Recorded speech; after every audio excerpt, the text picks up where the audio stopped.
नागरिकहरूले महसुस गर्ने गरी हामी संसद र सडक दुवैतिर हुन्छौं भन्दै राष्ट्रिय स्वतन्त्र पार्टीका सभापति रवि लामिछानेको भनाई। अब योजनाहरूमा हुने ठगठाग पूर्ण रूपमा बन्द गर्नुपर्छ भन्दै सागर ढकालले थाले ठूलो काम। बालेन शाह विरुद्धको नाराबाजी प्रति मधेसी आएको चासो, त्यसमा मधेसीलाई किन जोडियो? फेरि शेरबहादुर देउबाकै नेतृत्वमा सरकार बन्छ भन्दै मन्त्री कार्कीको भनाई। सुकुम्बासी बस्ती हटाउन बालेन शाहको कडा तयारी। घाइते नगर प्रहरीले सुकुम्बासीहरू विरुद्ध प्रहरीमा किटानी जाहेरी दिने। लुम्बिनीमा समानुपातिक तर्फ पनि एमाले पहिलो दल। चालु पुँजी कर्जा कार्यविधि बारेमा खुला बहस गर्न राष्ट्र बैंक तयार छ भन्दै गभर्नर महाप्रसाद अधिकारीको भनाई। अर्थतन्त्र संकटमा छैन, चुनौती मात्र छ भन्दै अर्थमन्त्री जनार्दन शर्माले भने। प्रधानमन्त्रीमा मेरो उम्मेदवारी स्वाभाविक हो भन्दै रामचन्द्र पौडेलको धारणा। सुनसरी 4 मा ज्ञानेन्द्र बहादुर कार्कीको सकसपूर्ण जित। कांग्रेसकै नेतृत्वमा सरकार बन्छ भन्दै डाक्टर शेखर कोइरालाको भनाई। बैतडीमा युवती हत्या प्रकरण अनुसन्धानका लागि धनगढीबाट पनि खटियो प्रहरी टोली। अर्थतन्त्र यथास्थितिमा चल्दैन, आपतकालीन अवस्था आउन सक्छ भन्दै गगन कुमार थापाले भने। भोलि विवाह गर्दै आसमा र स्वयं मेहेन्दी उत्सवमा पुगे सेलिब्रेटी। गायक राजेश पायलले पहिलो पटक सार्वजनिक गरी छोराको तस्बिर नाम राखे सायरेम। वृद्ध भत्ता 50 वर्षमै दिने प्रतिस्पर्धा हुन बेर छैन भन्दै गगन थापाले भने। धनगढीमा ग्रेडरको ठक्करबाट स्कुल जाँदै गरेकी बालिकाको मृत्यु। बाजुराको मतगणना फेरि सुरु भयो। संसदीय दलको नेताबारीमा गगन थापासँग अलिअलि कुरा भएको छ भन्दै शेखर कोइरालाले भने। त्रिभुवन अन्तर्राष्ट्रिय विमानस्थलमा क्यालिब्रेसन उडान हुँदै आज दिनभर उडान प्रभावित। सिके राउत र महन्त ठाकुरलाई फकाउँदै शेरबहादुर देउबा। जियासँग विवाहको विषयमा नायक भुवन केसीले के भने त यसबारे पुरै जानकारी। नदी किनारा अतिक्रमण गर्नेलाई राजनीति, प्रशासन र अदालतको समेत संरक्षण छ भन्दै रामकुमारी झाँक्रीको भनाई। धनगढीमा ग्रेडरको ठक्करबाट विद्यार्थीको मृत्यु भएपछि सडक अवरुद्ध पारेर आन्दोलन थालियो। चाहनाले मात्रै कोही पनि प्रधानमन्त्री हुँदैन, नम्बरको गेम पनि हुन्छ भन्दै शेखर कोइरालाले भने। सबैभन्दा कम मतान्तरले जित्ने वसन्त, बढी मतान्तरले जित्ने रवि लामिछाने। 3 महिनामा विद्युत प्राधिकरणले कमाए 8.5 अर्ब नाफा। भारतीय सवारी साधन शुल्क नतिरी पशुपति नगर आउन पाउने। जालझेल र षड्यन्त्रले जित्ने झलनाथको योजना असफल पार्यो भन्दै एमालेको भनाई। यसबारे पुरै जानकारी पनि आजकै भिडियोमा। दर्शक महानुभावहरू नमस्कार। तपाईहरू अहिले हेर्दै हुनुहुन्छ स्मार्ट खबरको न्यूज अपडेट। म आर्यन न्युपाने। सदाको चाहिँ आज पनि हामी उपस्थित भइसकेका छौं। समाचारहरू एकदमै महत्त्वपूर्ण रहेकाले भिडियोलाई अन्तिमसम्म हेर्नुहोला अनि हाम्रो मेहनतका लागि यो भिडियोमा एउटा लाइक अवश्य गर्नुहोला। दर्शक महानुभावहरू, पलपलको न्यूज अपडेटका लागि हाम्रो च्यानललाई सब्स्क्राइब गरी नजिकै आउने बेल आइकनलाई क्लिक गर्नुहोला। आउनुहोस् दर्शक महानुभावहरू, आज दिनभरिका मुख्य खबर सुरु गरौं रवि लामिछानेको प्रसङ्गबाट। दर्शक महानुभावहरू, संसदमा प्रवेश नगर्दै रवि लामिछाने अहिले काममा खटिएका छन्। यसबारेमा तपाईहरुलाई जानकारी नै छ। हामीले पहिलेको भिडियोमा पनि जानकारी गराइसकेका छौं। दर्शक महानुभावहरू, अहिले पानीको मुहान खोज्दै आफूले जितेको क्षेत्रमा पानी ल्याउनका लागि रवि लामिछाने दिनरात नभनी काममा खटिएका छन्। उनले भनेका छन्, हो विधायकको काम नीति निर्माणमा नै ध्यान दिने हो, तर काम गर्न गराउन फिल्डमा खटिनु पर्छ। हामी भुइँ मान्छेका मान्छेहरू हौं, भुइँ छोड्ने त कुरै आउँदैन नि। हामी आगो नलागोस् भन्ने कामना मात्र गर्दैनौं, आगो लागिहाले निभाउन पनि पुग्छौं। नीतिहरू कागजमा मृत भएर बस्नुहुन्न, नागरिकले महसुस गर्ने गरी लागू गर्नुपर्छ। त्यसैले हामी संसद र सडक दुवैतिर हुन्छौं, हामी यस्तै हौं भन्दै रवि लामिछानेले भनेका छन्। यानि कि जनताको लागि नागरिकले महसुस गर्ने गरी संसद र सडक दुवैतिर उत्रने उनले बताएका छन्। काठमाडौँ महानगरका नगर प्रहरीले थापाथलीमा सुकुम्बासी बस्ती हटाउन जाँदा आक्रमण गर्ने 18 जना विरुद्ध प्रहरीमा किटानी जाहेरी दिने भएको छ। काठमाडौँ महानगर प्रहरीका प्रहरी परीक्षक दिनेश अर्यालका अनुसार महानगरीय प्रहरी परिसर टिकुमा घाइते नगर प्रहरीले किटानी जाहेरी दर्ता गर्न लागेका हुन्। अर्याल भन्छन्, आज घाइतेहरूको तर्फबाट प्रतिकार गर्नेहरूको नाम सहित टेकु परिसरमा महानगर प्रहरीले किटानी जाहेरी दिँदैछ। पत्र समेत तयार भइसकेको छ। गत सोमबार महानगर प्रहरी काठमाडौँ 11 थापाथली स्थित बागमती किनारामा रहेको अव्यवस्थित बस्ती हटाउन जाँदा बस्तीमा रहेकाहरूले नगर प्रहरीमाथि घरेलु हतियार सहित आक्रमण गरेका थिए। त्यसमा 36 जना प्रहरी घाइते भएका थिए भने जसमा 3 जना गम्भीर भएको नगर प्रहरीले जनाएको छ। यसअघि महानगरपालिकाले नगर प्रहरी विरुद्ध आक्रमण भएको भन्दै जिल्ला प्रशासन कार्यालय र प्रहरी परिसरमा चिठी पठाएको थियो। बुधबार जिल्ला प्रशासन कार्यालय काठमाडौँले चिठी अनुसार कारबाही अगाडि बढाउन प्रहरीलाई निर्देशन समेत दिएको छ। यानि कि घाइते नगर प्रहरीले सुकुम्बासी विरुद्ध प्रहरीमा किटानी जाहेरी दिने भएका छन्। गायक राजेश पायल राईले पहिलो पटक छोराको तस्बिर सामाजिक सञ्जालमा सार्वजनिक गरेका छन्। उनको छोराको नाम सायरेम हो।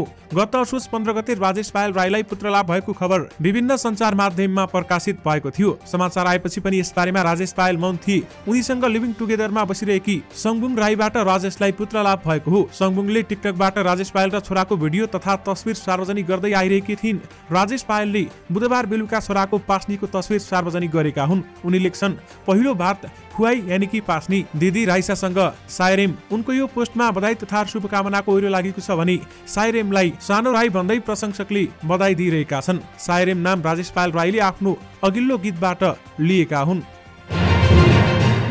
दर्शक महानुभावहरू, सागर ढकालले नयाँ अभियान थालेका छन्। बझाङको तपोवनबाट काम सुरुवात गर्न खोजेका छौं भन्दै उनले बताएका छन्। अब यसरी पैसा खन्याएर योजनाहरू अलपत्र बनाएर छोड्नेहरूलाई सचेत बनाउनु पर्छ। बझाङका साथीहरूले यस सम्बन्धी पूर्ण डिजाइन डिटेल सम्बन्धित निकायमा गएर मागेर मलाई पठाउनु हुन अनुरोध गर्न चाहन्छु भन्दै बताएका छन्। यानि कि सुदूरपश्चिममा जस्ता जस्ता ठग योजनाहरू भएका छन् यसबारेमा मलाई विवरण बुझाउनु होला। सकेसम्म योजनाहरूको सकेसम्म छिटो सुरुवात गर्न पहल गर्नेछौं।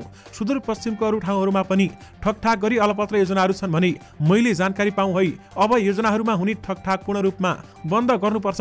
बन्द गर्न हामी लागि परेका छौं भन्दै सागर ढकालले बताएका छन्। दर्शक महानुभावहरू, सागर ढकालले डडेलधुराबाट नजिते पनि उनी काममा पनि प्रतिबद्ध छन् र अहिले सबै टिमसँग मिलेर अगाडि बढिरहेका छन्। मधेसी आयोगले काठमाडौँ महानगरपालिकाका मेयर बालेन शाह विरुद्ध नाराबाजी गरेको भिडियोमा मधेसी समुदायमाथि अपमानजनक शब्द प्रयोग गरिएको भन्दै यसमा संलग्नलाई कारबाही गर्न गृह मन्त्रालय र प्रहरीलाई आग्रह गरेको छ। मङ्सिर 14 गते सामाजिक सञ्जालमा धेरै प्रचार भएको एक भिडियोमा मेयर बालेन शाह विरुद्ध नाराबाजी भएको थियो र त्यस क्रममा मधेसी समुदायमाथि अपमानजनक शब्द प्रयोग गरी सम्पूर्ण मधेसी समुदायलाई अपमानित र सामाजिक सद्भाव तथा राष्ट्रिय एकता खलल पार्ने गरी काम भएको आयोगले बताएको छ। आयोगका अध्यक्ष डाक्टर विजय कुमार दत्तले आयोगले नेपाल प्रहरीलाई भिडियोमाथि छानबिन गरी कारबाही गर्न पत्राचार समेत गरेको छ। सञ्चार तथा सूचना प्रविधि मन्त्री ज्ञानेन्द्र बहादुर कार्कीले फेरि शेरबहादुर देउबाकै नेतृत्वमा सरकार बन्ने बताएका छन्। आज सुनसरी 4बाट निर्वाचित भएपछि पत्रकारहरूसँग कुरा गर्दै उनले कांग्रेस नेतृत्वकै गठबन्धनको सरकार बन्ने र शेरबहादुर देउबा नै प्रधानमन्त्री बन्ने बताएका हुन्। उनले मतदाताले आफूमाथि विश्वास गरेकाले धन्यवाद पनि दिए। मन्त्री कार्कीले एमाले उम्मेद्वार जगदीश कोशियतलाई 112 को झिनो मतान्तरले पराजित गरेका छन् र उनले आफ्नो चुनाव क्षेत्रमा रहेको कामको आधारमा मतदाताले विश्वास लिएको बताए। मैले धेरै काम गरेको छु, त्यसैको आधारमा विजय गराउनु भएको छ मन्त्री कार्कीले भने। विजयपछि पनि उनले मतदातासँग यस क्षेत्रमा गर्नुपर्ने कामको विषयमा सुझाव लिने बताएर आगामी दिनमा अझै धेरै काम गर्नेछु भन्दै उहाँले बताउनु भएको छ। यद्यपि मन्त्री कार्की भने निर्वाचित भइसक्नु भएको छ। नेपाली कांग्रेसका महामन्त्री गगन कुमार थापाले वृद्ध भत्ता पाउने उमेर घटाउने प्रतिस्पर्धा चलेको भन्दै असन्तुष्टि जनाएका छन्। आज नेपाल आर्थिक पत्रकार समाज सृजनले आयोजना गरेको कार्यक्रममा बोल्दै उनले आर्थिक गतिविधि चलायमान बनाउन र रोजगारी सृजनामा हुनुपर्ने प्रतिस्पर्धा वृद्ध भत्ता पाउने उमेर घटाउनमा भइरहेको बताएका छन्। मलाई त अब प्रतिस्पर्धाको बेलामा 50 वर्षमा नै वृद्ध भत्ता दिन्छन् कि जसो लाग्छ। प्रतिस्पर्धा भनेको छ देखाइदिन्छौँ भनेको छ। नयाँ आउने प्रधानमन्त्रीले नेपालमा 1 वर्षभित्रमा मैले कति नयाँ रोजगारी सृजना गर्छु, कति सेक्टरमा र पे पाउने रोजगारी सृजना गर्छु भन्ने कुरालाई मानक बनाउनु पर्ने हो। भाष्य नै हामीले गलत बनाएका छौं भन्दै उनले भने केन्द्र सरकारको सिको गर्दै अहिले स्थानीय सरकारमा पनि बजेट वितरणमुखी बनाउन प्रतिस्पर्धा भइरहेको थापाले टिप्पणी गरेका छन्। माथिबाट सरेर अहिले स्थानीय सरकारमा पनि गएको छ। स्थानीय सरकारमा पनि प्रतिस्पर्धा छ। कसले कति बाँड्ने भन्ने प्रतिस्पर्धा छ। हामीले इनोभेटिभ हुने ठाउँलाई बन्द गरिदिउँ भन्दै उनले भनेका छन्। र साथमा वृद्ध भत्ता 50 वर्षमै हुने प्रतिस्पर्धा हुन बेर छैन भन्दै गगन थापाले भनेका छन् र अहिले गगन थापा प्रधानमन्त्री बन्ने चरणमा रहेका छन् र उनले आफ्नो कामलाई अगाडि बढाएका छन्। नेपाली कांग्रेसका केन्द्रीय सदस्य डाक्टर शेखर कोइरालाले कसैले प्रधानमन्त्री हुने चाहना राख्दैमा पूरा हुन नसक्ने बताएका छन्। विराटनगर महानगरपालिका 9 स्थित कोइराला निवासमा आज आयोजित पत्रकार सम्मेलनमा उनले यस्तो बताएका हुन्। प्रधानमन्त्री हुन कसैले चाहदैमा मात्रै हुँदैन, संसदीय व्यवस्थामा नम्बर गेम पनि हुन्छ। पहिलो संसदीय दलको नेता हुनु पर्यो नि। उनले भने यसबारेमा हाम्रो पार्टीमा अहिलेसम्म कुरै भएको छैन। पहिले त यसमा हामी कुरा गर्छौं। सभापति शेरबहादुर देउबा, वरिष्ठ नेता रामचन्द्र पौडेल र अरू नेताहरूसँग पनि हामी कुरा गर्छौं। त्यसपछि मात्रै नेता र प्रधानमन्त्री को बन्ने निर्केल हुन्छ। मेरो गगन थापासँग पनि केही कुराकानी भएको छ र यद्यपि धेरै कुरा भएको छैन। चाहनाले मात्रै प्रधानमन्त्री कोही पनि हुन सक्दैन, नम्बरको गेम पनि हुन्छ भन्दै शेखर कोइरालाले बताएका छन्। नेकपा एमाले इलामले पूर्व प्रधानमन्त्री झलनाथ खनालले जनताको जनमतको आधारमा नभई जालजेल र षड्यन्त्र गरेर चुनाव जित्ने योजना असफल भएको बताएको छ। नेकपा एमाले इलाम क्षेत्र नम्बर 1 को निर्वाचन परिचालन कमिटीका संयोजक उदय बहादुर राईले विज्ञप्ति जारी गर्दै खनालले बम आतंक मतपेटिका साट्न प्रयास गरेर निर्वाचन जित्ने दुष्प्रयास गरे पनि सफल नभएको बताएका छन्। उनले निर्वाचनको प्रचार प्रसारको क्रममा राज्य सत्ताको दुरुपयोग गर्दै नेकपा एमालेका उम्मेद्वार एवं पार्टीका अन्य जिम्मेवार नेता कार्यकर्ताको मोबाइल ट्र्याकिङ गरेको आरोप समेत लगाएको छ। विज्ञप्तिमा भनिएको छ, नेकपा एमालेको राम्रो जनाधार भएको माइजोकमाई गाउँपालिका वडा नम्बर 5 स्वयं सिरिसीमा मतदानको दिन मतदातालाई त्रसित बनाउन बम पड्काउनु, माई नगरपालिकाबाट मतपेटिका गणनास्थलसम्म ल्याउने गाडीलाई लक्षित गरी बम पड्काउनु, गोर्खेमा मतपेटिका साट्ने दुष्प्रयास गर्नु जस्ता अपराधिक क्रियाकलापले जनताको जनमतको आधारमा होइन जालझेल र षड्यन्त्र गरेर जसरी पनि चुनाव जित्ने गठबन्धनका उम्मेद्वार खनालको अभिष्ट थियो, जुन पूरा हुन सकिने भन्दै एमालेले बताएको छ। यानि कि जालझेल र षड्यन्त्रले जित्ने झलनाथ खनालको योजना असफल पार्यो भन्दै एमालेले बताएको छ। नेपाली कंग्रेसका वरिष्ठ नेता रामचन्द्र पौडेलले प्रधानमन्त्रीमा आफ्नो दावेदारी स्वाभाविक रहेको बताएका छन्। नेपाल प्रेस युनियन चितवनले आज चितवनमा आयोजना गरेको पत्रकार सम्मेलनमा वरिष्ठ नेता पौडेलले कंग्रेसको नेतृत्वमा गठबन्धनको सरकार र त्यसको नेतृत्व आफूले पाउनुपर्ने स्वाभाविक माग भएको बताएका हुन्। गठबन्धनको बहुमत पुग्छ, गठबन्धनको सरकार बन्छ, दलहरूबीच सल्लाह हुँदैछ। उनले भने, म प्रधानमन्त्रीको स्वाभाविक उम्मेद्वार हो, अहिले प्रधानमन्त्रीको उम्मेद्वारमै हो, पार्टीभित्र सल्लाह गरेर एउटा मात्र उम्मेद्वार बनाइने उनले बताए। पार्टीभित्र आन्तरिक सल्लाह हुन बाँकी रहेको पौडेलको भनाइ रहेको छ। कैलालीको धनगढीमा ग्रेडरले साइकललाई ठक्कर दिँदा साइकलमा स्कुल जाँदै गरेकी बालिकाको मृत्यु भएको छ। धनगढी उपमहानगरपालिका 5 स्थित हसनपुर पिपल चौतारा सडक खण्डमा बिहिबार बिहान कालिका कन्स्ट्रक्सनको नायक 975 नम्बरको ग्रेडरले ठक्कर दिँदा 15 वर्षीय चेतना साउदको मृत्यु भएको प्रहरीले जनाएको छ। धनगढी उपमहानगरपालिका 4 बस्ने चेतना साउदको घटनास्थलमै मृत्यु भएको हो भने उनी घरबाट विद्यालय जाँदै थिइन्। मृतक साउद धनगढीकै पञ्चोदय माध्यमिक विद्यालयमा कक्षा 8 मा अध्ययनरत थिइन्। विद्यार्थीको मृत्यु भएपछि धनगढीमा विद्यार्थीहरू आन्दोलनमा उत्रिएका छन्। उक्त छात्रा पढ्ने विद्यालयका विद्यार्थीहरूले आन्दोलन गर्दै धनगढी स्याउली सडक अवरुद्ध पारेका छन् र उनीहरूले टायर जलाउँदै सडक अवरुद्ध पारेका हुन्। नेपाल विद्युत प्राधिकरणले चालु आर्थिक वर्ष 2079-80 को पहिलो 3 महिनामा 8.5 अर्ब रुपियाँ नाफा कमाएको छ। चालु आर्थिक वर्षका साउन भदौ र असोजसम्मको वित्तीय विवरण अपरिष्कृत अनुसार प्राधिकरणले यस अवधिमा विद्युत बिक्री ब्याज तथा अन्य आम्दानीबाट 32 अर्ब 98 करोड रुपियाँ आम्दानी गरेको छ। आर्थिक वर्षको पहिलो 3 महिनामा 24 अर्ब 48 करोड खर्च गरी प्राधिकरणले 8 अर्ब 50 करोड रुपियाँ करगी नाफा कमाएको छ। सूचनाको हक सम्बन्धी कानूनमा भएको व्यवस्था बमोजिम सार्वजनिक गरिएको चालु आर्थिक वर्षको 3 महिनामा सम्पादित प्रमुख क्रियाकलापहरू समितिको विवरण अनुसार प्राधिकरणले यस अवधिमा निजी क्षेत्रबाट 14 अर्ब 15 करोड रुपियाँको विद्युत खरिद गरेको छ। यानि कि 3 महिनामा विद्युत प्राधिकरणले 8.5 अर्ब नाफा कमाएको छ। अर्थमन्त्री जनार्दन शर्माले अर्थतन्त्र सङ्कटमा नरहेको बताएका छन्। अहिले केही चुनौतीको सामना अर्थतन्त्रले गरिरहेको भन्दै यसलाई सङ्कट भन्न नमिल्ने तर्क गरी बिहिबार आर्थिक पत्रकार समाज सेवा सिर्जनको 26औं वार्षिक उत्सवका अवसरमा आयोजित कार्यक्रममा बोल्दै शर्माले भने, अर्थतन्त्र सङ्कटमा छ भन्नु नबुझ्ने कुरा हो। चुनौती छन्, त्यसको सामना गर्ने उपाय खोज्नुपर्छ। आर्थिक सूचाङ्कले समेत यस्तै संकेत गर्ने उनको भनाइ छ। मुलुकको अर्थतन्त्रको विशेषतालाई बुझ्न समेत उनले आग्रह गरे। नेपालको अर्थतन्त्र वात्तै घट्ने र सिधै माथि जाने अवस्था नरहेको उनले बताए। यद्यपि राजस्व सङ्कुचन र उत्पादन वृद्धि हुन नसकेको उनले स्वीकार गरेका छन्। बैतडीको पञ्चेश्वर गाउँपालिका 4 सैलुडाकी 21 वर्षीय मायालुहार हत्या प्रकरणको अनुसन्धानका लागि धनगढीबाट पनि प्रहरी टोली खटाइएको छ। बुधबार साँझ सिप्रान्त गाउँपालिका 6 मालुहार नजिक घाँटी रेटेर हत्या गरेको अवस्थामा भेटिएपछि अनुसन्धानका लागि सुदूरपश्चिम प्रदेश प्रहरी कार्यालयबाट टोली खटिएको हो। प्रहरी प्रदेश कार्यालयका प्रहरी प्रवक्ता वरिष्ठ उपरीक्षक एसएसपी भोलाबहादुर रावलले अनुसन्धानका लागि प्रहरी नायब निरीक्षक नेतृत्वको टोली बैतडी पठाएको जानकारी दिए। एसएसपी रावलले घटनाको अनुसन्धान सफलतातर्फ उन्मुख भएको पनि बताएका छन्। मंगलबार बिहान कपडा सिलाउने भन्दै नाता पर्ने 15 वर्षीय नेहा लुहारसँगै कुलाउ बजार गएकी माया घाँटी रेटेर हत्या गरेको अवस्थामा भेटिएकी थिइन्। यसबारेमा अहिले गम्भीर अनुसन्धान भइरहेको छ। बाजुरामा आजबाट मतगणना सुरु भएको छ। आज जिल्लामा सर्वदलीय बैठक बसेर सहमति भएपछि मतगणना सुरु हुने निर्णय गरिएको जनाइएको छ। जिल्ला निर्वाचन कार्यालय बाजुराका प्रमुख नवराज अवस्थीले आज दिउँसोबाट मतगणना सुरु भएको हो। यसअघि मङ्सिर 4 गते भएको विवादका कारण घटनाका कारण मतगणना कार्य सुरु हुन सकेको थिएन। त्यहाँको घटना बारेमा बुझ्न निर्वाचन आयोगले टोली बाजुरा पठाएको थियो। टोलीले त्यहाँको वस्तुस्थिति बुझेर प्रतिवेदन तयार पारेर बुधबार मतगणना सुरु गर्ने जिल्ला निर्वाचन कार्यालयलाई निर्देशन दिएको थियो। तर बुधबार बैठकमा दलहरू सहभागी भएनन् र आज दलहरूबीच सहमति भएपछि मतगणना सुरु भएको हो। त्रिभुवन अन्तर्राष्ट्रिय विमानस्थलमा आज बिहिबार क्यालिब्रेसन यान्त्रिक परीक्षण उडान हुँदैछ। थाइल्यान्डको एरो थाई कम्पनीको जहाजले विमानस्थलमा आज दिनभर क्यालिब्रेसन उडान गर्ने विमानस्थल कार्यालयले जनाइसकेको छ र अहिले हुँदैछ। एरो थाईले 11 बजेबाट क्यालिब्रेसन उडान सुरु गरेको थियो। विमानस्थल कार्यालयका प्रवक्ता टेकनाथ सिटौलाका अनुसार यो उडान बेलुका 5 बजेसम्म कायम रहेको थियो। क्यालिब्रेसन उडानले विमानस्थलको कम्युनिकेसन, नेभिगेसन र सर्वेलेन्समा जडित उपकरणले काम गरे नगरेको विषयमा परीक्षण गर्ने बताइएको छ। यस अवधिमा हुने अन्तर्राष्ट्रिय र आन्तरिक दुवै उडान प्रभावित भएका थिए।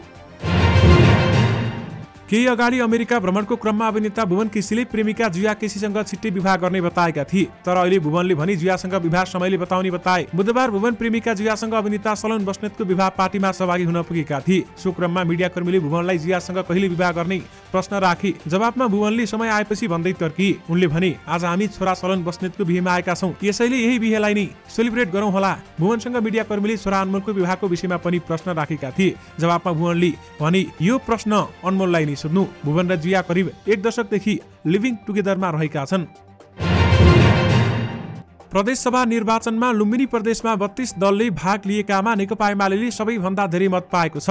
4 मङ्सिरको चुनावमा लुम्बिनी प्रदेशमा खसेको 18,87,078 सदर मतमा नेकपा एमाले 5,70,921 मत पाएको छ। दोस्रो स्थानमा रहेको नेपाली कङ्ग्रेसले 4,79,986 मत पाएको छ भने एमाले पाएको मत कङ्ग्रेसले पाएको भन्दा 70,935 ले बढी हो। तेस्रो स्थानमा रहेको नेकपा माओवादी केन्द्रले 1,98,450, राष्ट्रिय प्रजातन्त्र पार्टीले 1,27,452, नागरिक उन्मुक्ति पार्टीले 1,25,551 मत पाएका छन्। यद्यपि लुम्बिनीमा सबैभन्दा धेरै मत एमाले पाएको छ भने लुम्बिनीमा समानुपातिक तर्फ एमाले नै पहिलो दल बनेको छ। नेपाल राष्ट्र बैंकका गभर्नर महाप्रसाद अधिकारीले गत वर्ष भर तीव्र दबाव झेल्नु परेको नेपालको अर्थतन्त्र अहिले तुलनात्मक रूपमा सहज अवस्थामा आएको बताएका छन्। पछिल्लो 3 महिना सदान्तर बचतमा गएको भन्दै उनले उक्त तथ्याङ्कबाट अर्थतन्त्र नराम्रो अवस्थामा उठ्न खोजेको बताए। आर्थिक पत्रकार समाज सृजनको 26औं वार्षिक उत्सवका अवसरमा बिहिबार आयोजित कार्यक्रममा बोल्दै अधिकारीले अझै केही समय भने रहेको स्वीकार गरे। मुलुककै आन्तरिक कारण मात्र नभएर बाह्य कारण समेत केही समस्या रहेको उनले बताएका छन्। यद्यपि चालु पुँजी कर्जा कार्यविधि खुला बहस गर्न राष्ट्र बैंक तयार छ भन्दै गभर्नर महाप्रसाद अधिकारीले बताउनु भएको छ।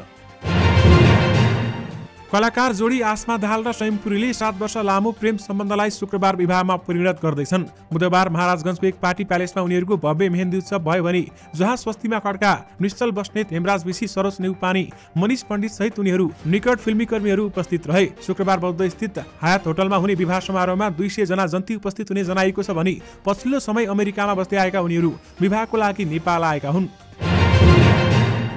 दर्शक महानुभावहरू, बालिन शाह सम्बन्धी केही जानकारी गराउन चाहे तपाईहरूलाई पछिल्लो समय काठमाडौँ महानगरपालिकामा के भइरहेको छ यस बारेमा तपाईहरूलाई जानकारी नै छ। महानगरपालिकाले सुकुम्बासी बस्ती हटाउन जाँदा ठूलो झडप भएको थियो र झडपका क्रममा 36 नगर प्रहरी पनि घाइते भएका थिए। दर्शक महानुभावहरू, अहिले महानगरले एकदमै धेरै कडा तयारी गरिरहेको छ। सुकुम्बासी बस्ती हटाउनका लागि कडा तयारी भइरहेको छ भन्दै काठमाडौँ महानगरको टिमले जनाएको छ। दर्शक महानुभावहरू, काठमाडौँ महानगरका प्रमुख राजु पाण्डेका अनुसार अब हामी त्यो बस्ती हटाएरै छाड्छौं। त्यहाँको सबै हामीले छानबिन गरेका छौं र के कस्तो अवस्थामा हटाउनु पर्छ, के कस्तो अवस्थामा हटाउनु पर्दैन यो सबै हामीलाई जानकारी छ। हामीले त्यो बस्ती हटाउन अझै पनि कडा तयारी थालिरहेका छौं। तयारी सकिने बित्तिकै त्यहाँको बस्तीलाई हामी हटाउने छौं भन्दै राजु पाण्डेले पनि बताइसकेका छन्।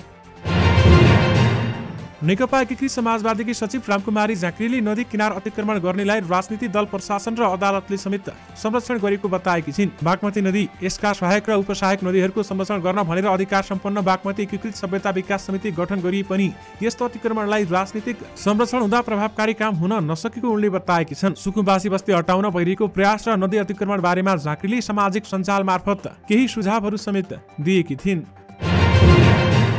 नेपाली कांग्रेसका महामन्त्री गगन थापाले अर्थतन्त्र यथास्थितिमा नचल्ने भन्दै सरकारको आगामी नेतृत्वले सचेत हुनुपर्ने बताएका छन्। अर्थतन्त्र यथास्थितिमा चल्दैन, आपतकालीन अवस्था आउन सक्छ भन्ने रियलाइज गरेर काम गर्नुपर्ने अवस्था रहेको उनले बताएका छन्। आर्थिक पत्रकार समाज सृजनको 26औं वार्षिक उत्सवका अवसरमा आज काठमाडौँमा आयोजित कार्यक्रममा बोल्दै उनले यस्तो बताएकी हुन्। हामी निर्वाचनमा जसरी खट्यौं, अबको नेतृत्वले अर्थतन्त्रमा त्यसै गरी काम गर्नुपर्छ भन्दै उनले भनेका छन्। नेपाली कांग्रेसका नेता डाक्टर शेखर कोइरालाले कांग्रेसकै नेतृत्वमा सरकार बन्ने बताएका छन्। निर्वाचनबाट सन्तोषजनक नतिजा आएको बताउँदै उनले कांग्रेसको नेतृत्वमा सरकार बन्ने दाबी गरेका हुन्, तर संसदीय दलको नेता को बन्छ भन्ने विषयमा भने उनले खुलेर बोल्न चाहेनन्। आज आयोजित पत्रकार सम्मेलनमा उनले संसदीय दलका सभापति शेरबहादुर देउबाको टिमको वर्चस्व भए पनि संसदीय निर्वाचनमा आफ्नो टिमले प्रयास गर्ने पनि बताएका छन्। पूर्वी पहाडी नाका पशुपतिनगरमा निजी प्रयोजनका भारतीय नम्बर प्लेटका सवारी साधनलाई निशुल्क सुविधा पास उपलब्ध गराइने भएको छ। आइतबारदेखि नाकाबाट प्रवेश गर्ने भारतीय जीप, कार र मोटरसाइकल आदिलाई सुविधा पास दिने भएको हो भने आज पशुपतिनगरमा प्रमुख जिल्ला अधिकारी, नगर प्रमुख, सुरक्षा निकायका प्रमुख, उद्योग वाणिज्य संघका प्रतिनिधि, व्यवसायी लगायतको संयुक्त बैठकले सुविधा पास उपलब्ध गराउने बारेमा निर्णय गरेको भन्सार अधिकृत प्रेम लामाले जानकारी दिनुभएको छ। विश्वमा कोभिडको संक्रमणपछि लागेको लकडाउन यता भारतीय सवारी साधनलाई यो सुविधा दिएको थिएन। यद्यपि भारतीय सवारी साधन शुल्क नतिरी पशुपतिनगर आउन पाउने बताइएको छ। मङ्सिर 4 गते सम्पन्न चुनावको मतगणना अन्तिम चरणमा पुगेको छ। हाल प्राप्त मतको आधारमा दलहरूले संघ तथा प्रदेशमा नयाँ सरकार गठनका लागि छलफल समेत सुरु गरेका छन्। चुनाव जितेपछि विजयोत्सव मनाइरहेका लोकतान्त्रिक समाजवादी पार्टी नेपालका अध्यक्ष महन्त ठाकुर र जनमत पार्टीका अध्यक्ष सीके राउतलाई प्रधानमन्त्री शेरबहादुर देउवाले काठमाडौँ बोलाएर छलफल गरेका हुन्। देउवाले सीके राउत र महन्त ठाकुरलाई फकाउने प्रयास गरिरहेका छन्।